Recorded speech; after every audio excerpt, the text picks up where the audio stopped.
A year after a fragile ceasefire brought a halt to intense fighting between Israel and Hezbollah, fresh intelligence now suggesting the Lebanese militant group is once again quietly preparing for war. According to reports, Hezbollah, backed and armed by Iran, has started rebuilding its weapon stockpiles and replenishing its ranks, which is in direct violation of the ceasefire agreement. The intelligence showing the group is restocking its arsenal of rockets, anti-tank missiles, and artillery. Some of those weapons, officials say, are being smuggled in through Syria and Lebanon's seaports, while others are being manufactured locally by Hezbollah itself. Under the terms of last year's deal, Lebanon was expected to begin disarming Hezbollah in stages. But instead, the group has done the opposite, expanding its weapons production and reasserting its presence across southern Lebanon. Hezbollah's leadership insists its weapons are vital to defend Lebanon's sovereignty against Israel, while Israeli officials view the build-up as a direct threat to their security and a clear breach of the truce. The rearmament marking a major setback for Lebanese authorities, who are under growing international pressure to rein in the group. Despite mediation by Arab and American intermediaries, Hezbollah's senior figures, including its leader, have publicly rejected any effort to disarm, calling instead for coordination between the Lebanese army and Hezbollah forces. In fact, the developments highlighting just how difficult it is to dismantle an entrenched militia that commands deep political and social support, even after being battered by war. And the tension is not confined to Lebanon, by the way. Israel launched a series of airstrikes on Gaza overnight, its heaviest bombardment since the truce went into effect earlier this month itself. It took place after an Israeli soldier was killed in an attack in the south of the Palestinian territory. And with Hezbollah rebuilding its arsenal, Israel responding with renewed force, fears are mounting that the region could once again be sliding towards a wider and far deadlier conflict. India and the United States have signed a major 10-year defense cooperation framework, a deal that marks a new phase in the strategic ties between the two sides. The agreement was signed by the Defense Minister of India, Rajnath Singh, and the U.S. Secretary of War, Pete Hegseth. The defense framework, described as a cornerstone for regional stability, aims to deepen defense industrial collaboration, enhance technological cooperation, and boost information sharing between the two countries. The U.S. War Secretary referred to it as a new era in defense partnership, one that reaffirms India as a priority partner in America's vision of a free and open Indo-Pacific. The timing here is important. This new defense cooperation framework between India and the United States comes at a time when ties between the two countries have been slightly derailed over the tariff tensions and the trade disputes. This deal, in many ways, is a reinstatement of that deep partnership, a reset in strategic trust.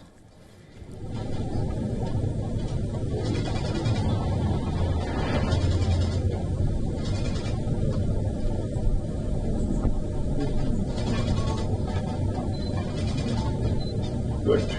All those up.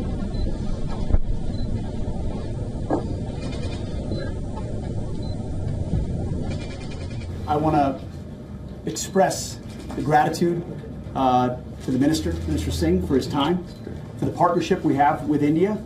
It's one of the most consequential, the U.S.-Indian relationship in the world. And this new 10-year defense framework, which we signed, is ambitious. It's a significant step for our two militaries, a roadmap for deeper and even more meaningful collaboration ahead. It underscores America's long-term commitment to our shared security and our strong partnership between our countries. We have a major defense partnership that is ongoing and made even more powerful by this agreement. So, sir, thank you. Oh, thank you very much. We will keep meeting. This occasion, we are signing the defense framework for 10 years, which I am sure will open new doors for our defense relationship.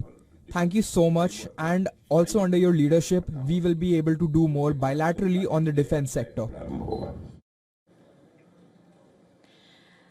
Now, there are three pillars to this new framework as we see it. First, intelligence sharing. India and the US already cooperate closely through existing frameworks and agreements like, for example, COMCASA.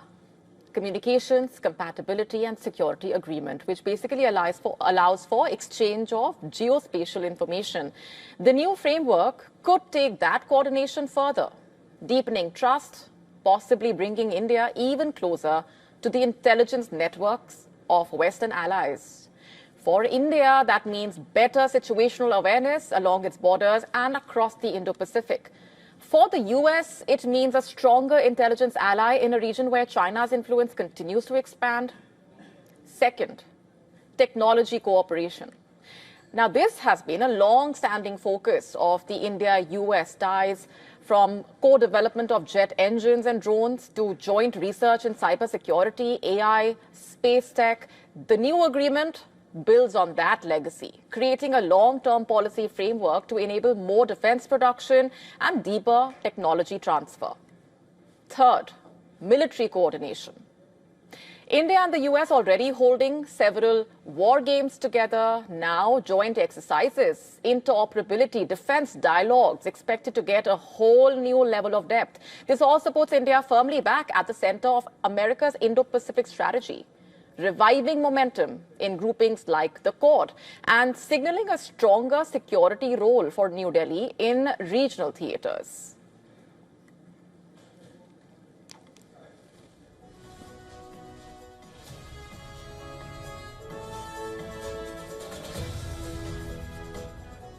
Now, having said that, let's not forget the framework also highlights India's unique position as far as global strategy is concerned. India is one of the only nations that maintains defense partnerships with both America and Russia and continue to grow cooperation with other countries, like, for example, France. Optically, the timing is also significant. India's deal with America coming as Pakistan tries to rebuild ties with Washington, even floating proposals for a new port and rare earth mining access. But the New Delhi-Washington deal reinforces where the priority lies, in a stable, strategic, and mutually beneficial partnership.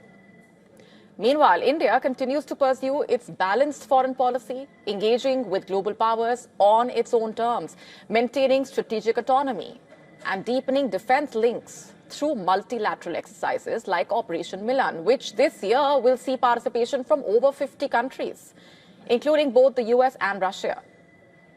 As the Indo-Pacific becomes the defining theater of global power rivalry, the signing of this framework today signals a clear message that India is a strategic player, one that the world's major powers cannot afford to ignore. But it also comes with questions. As India tries to maintain its strategic balance, its stance against tariff coercion, and as it looks to turn this agreement to its own advantage, to see what may not have been delivered in the past and what it should now exact as its price. In short, while this deal puts the India-US strategic partnership back on track, the real question is, how will India use this moment to its advantage? And what price will it demand for its partnership in the new global order?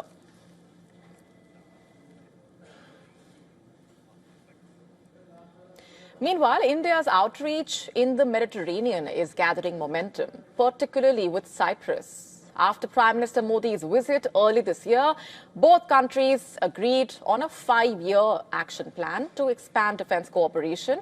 And now, the Foreign Minister of Cyprus says the partnership is entering a more practical phase, with a focus on joint training, naval presence, and even co-production of defense equipment. Here's what the Foreign Minister of Cyprus, told WION's Sidhant Sibil in an exclusive conversation. We recently had the stationing of an Indian military vessel, a frigate, in Cyprus. So this is something we believe could become a more frequent event. We have been doing it with other friendly countries as well. The geostrategical position is such that allows for this kind of activity. Third, there is always the possibility of procurement in terms of military equipment that is being produced. Fourth, there could be some joint action and joint ventures, if you like, and common activity and collaboration in the production or the design or the testing or the implementation of various initiatives at the creation of defense material. It's a discovery that's turning science fiction into scientific possibility, it seems. NASA says a 2 billion-year-old asteroid sample contains a human-like protein. Evidence, perhaps, that the building blocks of life might not have started here on planet Earth. Could we all be the children of the stars in a way? Our next report decoding this for you.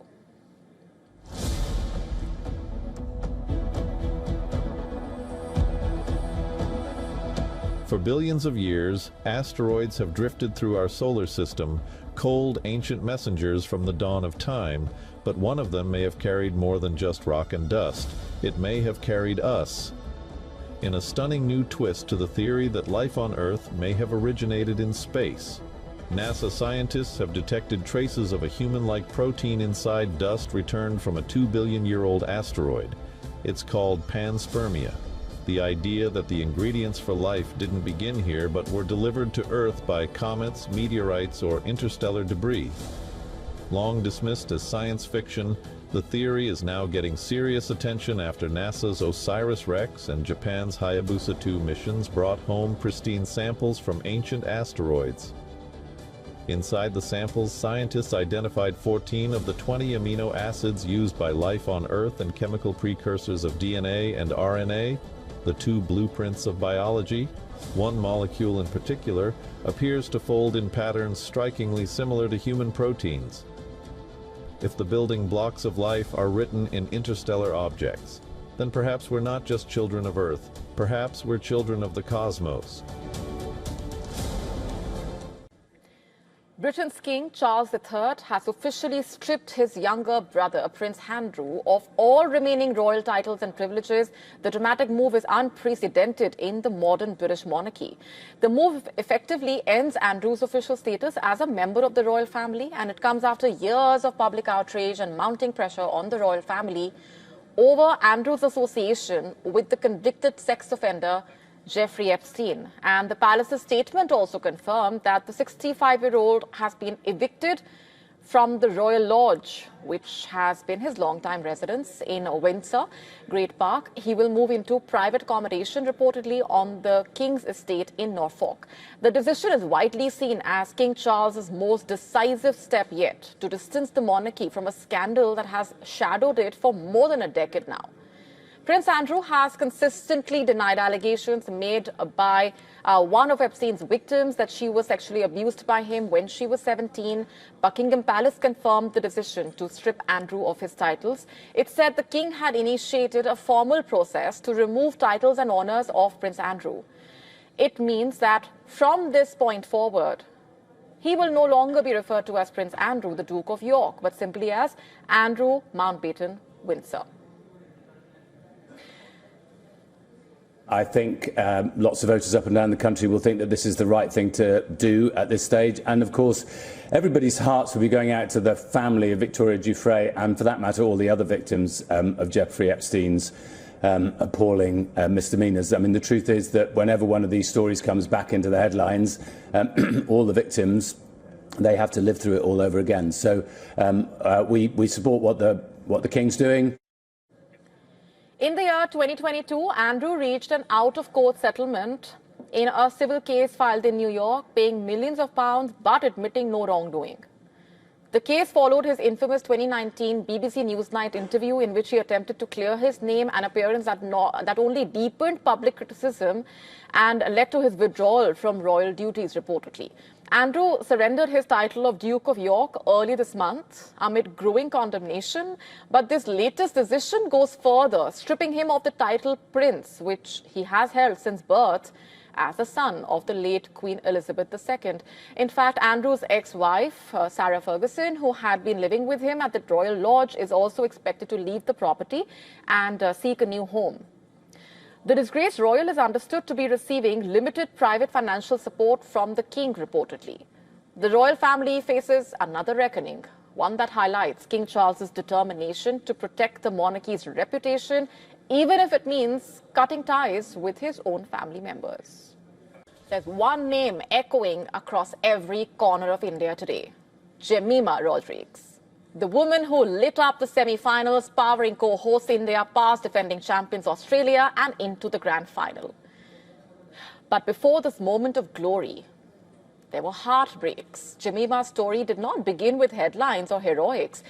It began with a restless little girl who simply could not sit still. Following her brothers to the ground, bat in hand, at 16, the cricket-crazy teenager stood at Mumbai airport, waiting to greet India's returning heroes from the 2017 Women's World Cup, where they had reached the final. Smiling from under a cap, flashing a thumbs up at the players, she dreamt of joining one day. And soon that dream came true.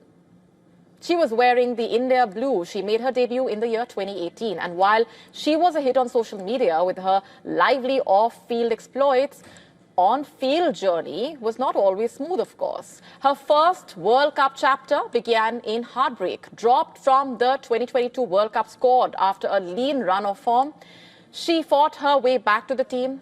And yet, this World Cup brought fresh setbacks. She was dismissed for a duck twice in the tournament and was eventually dropped for the game against England. But she got her opportunity in the crunch game against New Zealand, and she made full use of it.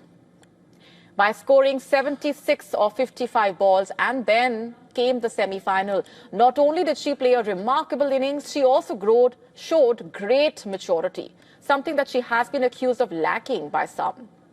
By the end, she had spent nearly 100 overs on the field. She dropped to her knees, tears streaming down her face, teammates rushing to her side.